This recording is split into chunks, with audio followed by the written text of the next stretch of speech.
6টি শক্তিশালী দোয়া। এই দোয়াগুলো প্রতিটি ভালো এবং খারাপ সময়ে আপনার কাজে আসবে। 1. ভয় ও দুশ্চিন্তার জন্য দোয়া। হাসবুনাল্লাহু ওয়া নি'মাল ওয়াকিল। এটি হযরত ইব্রাহিম আলাইহিস সালামের দোয়া।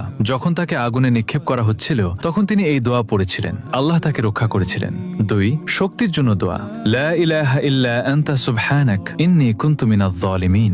যখনই আপনি কোনো বিপদে পড়বেন এই দোয়া আপনাকে অন্ধকার থেকে আলোয় নিয়ে আসতে পারে। 3. জ্ঞান বৃদ্ধির জন্য দোয়া। রব্বি জিদনি ইলমা। 4. যে কোনো কিছু পাওয়ার দোয়া।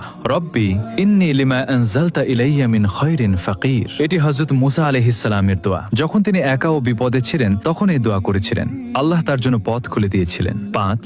বরকত ও রিজিকের জন্য দোয়া। আল্লাহুম্মা বারিক লানা। 6. মনের কষ্ট দূরের দোয়া। আল্লাহুম্মা ইন্নী আউযু বিকা মিনাল হাম্মি ওয়াল হাযান। এটি হযরত মুহাম্মদ সাল্লাল্লাহু আলাইহি ওয়াসাল্লামের দোয়া। তিনি কঠিন সময়ে এই দোয়া পড়তেন, এটি মনে প্রশান্তি এনে দেয়। সবাই কমেন্টে আলহামদুলিল্লাহ